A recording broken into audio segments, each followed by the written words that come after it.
During an April chapel tour in Berkeley County, South Carolina, with General Marion's brigade, I got to see Trevaux Chapel, Strawberry Chapel, Eccles Church, and my favorite, St. Thomas and St. Denis Church. According to the South Carolina Picture Project website, St. Thomas and St. Denis Church was built in 1819 and is also known as the White Church or Brick Church. This church is near the banks of the Wando River, near Cainhoy. It replaced an older church, which was built on the site in 1708 and burned during a forest fire in the spring of 1815. St. Thomas and St. Denis was originally separate parishes, both established after the Church of England became the province of Carolina's official church in 1706. St. Denis, which was French, was actually located inside St. Thomas, which was Anglican. St. Denis was not officially dissolved until 1768, though for all intents and purposes the two had merged decades earlier. In 1784, the name St. Denis was revived and incorporated into the parish title. French Protestants came to the area in the late 1600s, having fled France as refugees upon the revocation of the Edict of Nantes. A variety of causes led them to merge with the Anglican Church after just 20 years, including both assimilation and poverty. That said, the Huguenots were not able to retain many of their own religious traditions and initially continued to conduct services in their native tongue. Nevertheless, the transition was not easy, and the residents of the area, then known as the Orange Quarter or French Quarter, left the Anglican Church in 1716 and again in the 1720s. At the time, they worshipped in a small wooden church to the north of St. Thomas, which had previously been the parish's church of St. Denis. They attempted to join the Huguenot Church in Charleston, but were rejected because they previously accepted Anglican terms. As a result, the dissenters had no choice but to return to the Episcopal Church. The St. Thomas and St. Denis Church is built of brick covered by stucco. Because of this, when it was active, it was also known as Brick Church, distinguishing it from the wooden church at St. Denis. Tom Hazel, a missionary at St. Thomas, described the building in a 1716 letter. A strong and well-finished piece of brickwork, but very small, and not above 37 feet and a half in length, and 27 and a half in breadth. The inside of the church is furnished with a handsome pulpit, reading desk, some pews, and a communion table that is neatly railed with cedar wood. The rest of the floor is filled up with common seats, and the aisles are paved. The church was built at the charge of the public, out of a certain fund raised by an imposition laid on skins and furs, by an act of the General Assembly passed on November the 4th of 1704. Interestingly, Pompeian Hill Chapel, pronounced Pumpkin Hill Chapel, though older than St. Thomas, became the chapel of ease for the parish in 1747.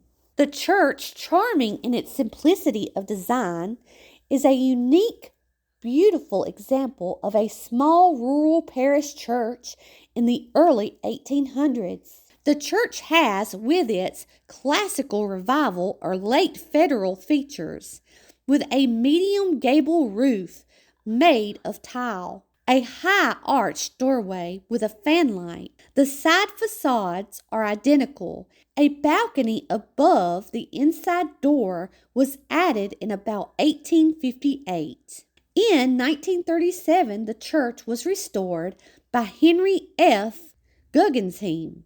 An unusual and distinctive auxiliary building is the vestry, which has a hipped roof on one end and a chimney on the other, giving the appearance of a half-completed building. Interestingly, the church's cemetery dates back from 1782.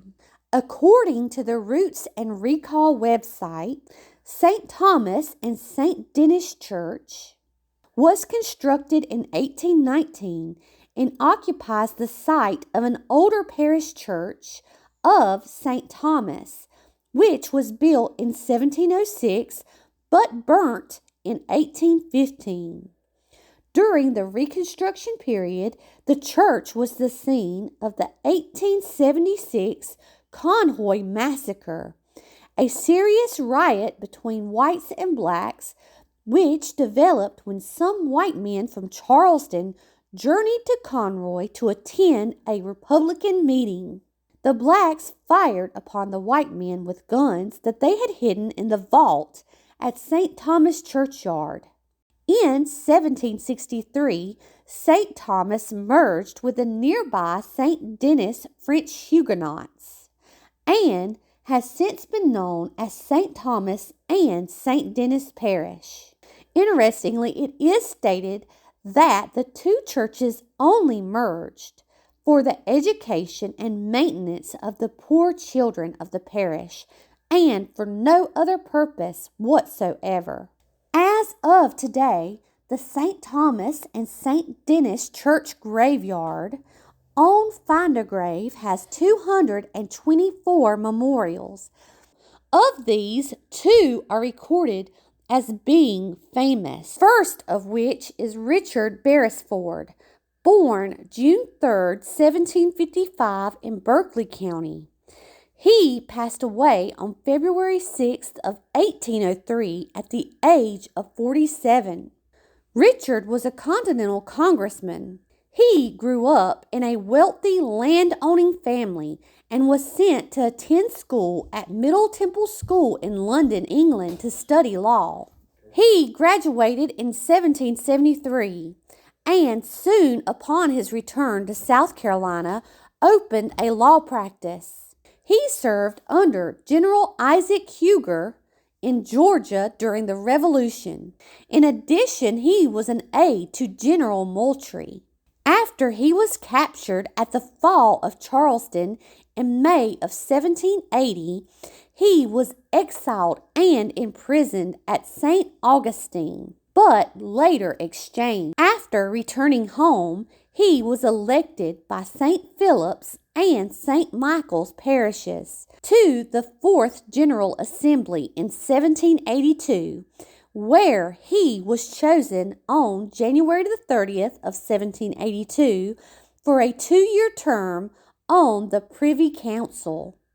He was re-elected by St. Philip's and St. Michael's to the 5th General Assembly in 1783 and 1784. However, he resigned that seat after being elected Lieutenant Governor of South Carolina on February 4th, 1783.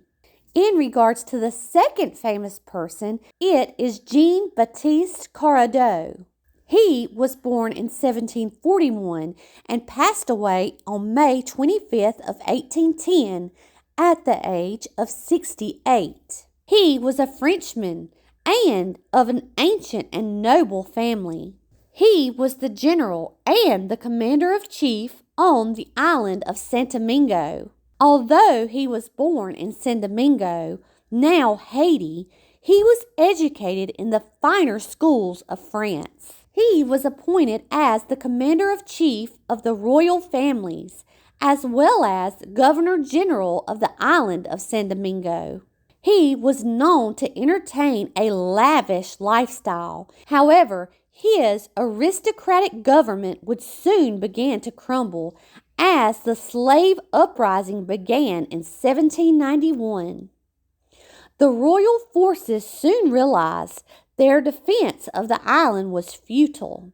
In addition, Jean realized that he would need to prepare to leave. He began shipping his belongings to Charleston, South Carolina, and by 1792 left the island of San Domingo to start a new life in America. He brought with him 26 slaves and bought a plantation in Berkeley County. He remained relatively obscure in his new county as he began his planting pursuits and would live out a comfortable life in the Low Country. St. Thomas and St. Denis Church's burial ground is the resting place for many others, including Sergeant Major George Archibald McDowell, born in 1843 in Charleston. He passed away on February 9th of 1864. He was 20 years old. George served as a Confederate soldier in Company F of the 6th Regiment of the South Carolina Cavalry. George served as an aide to Colonel Alfred Rhett. On February 9th, 1864, he was killed in action on John's Island during the lengthy siege of Charleston. In addition, a few other people that caught my eye on the Find a Grave website was that of Elizabeth Vanderhoist Moore. She was born in 1737 and passed away in 1790 at the age of 52. She was the daughter of John Vanderhoist and Mary Elizabeth Fawson. She was also the mother of Mary, who married Edward Mitchell. John Vanderhoist was the first known Vanderhoist to come to America, and it was said that he was a Dutchman. Elizabeth married John Moore, and they had at least 3 children. Of these children, Rachel Eleanor Moore Flagg, who was born in 1757 and passed away in 1839 at the age of 82, is also buried here. Notably, Rachel's first husband was William Alliston Jr. From that marriage, Rachel welcomed her son Washington Allison, the famous artist. If you enjoyed this video, please like it, and as always, thanks for watching.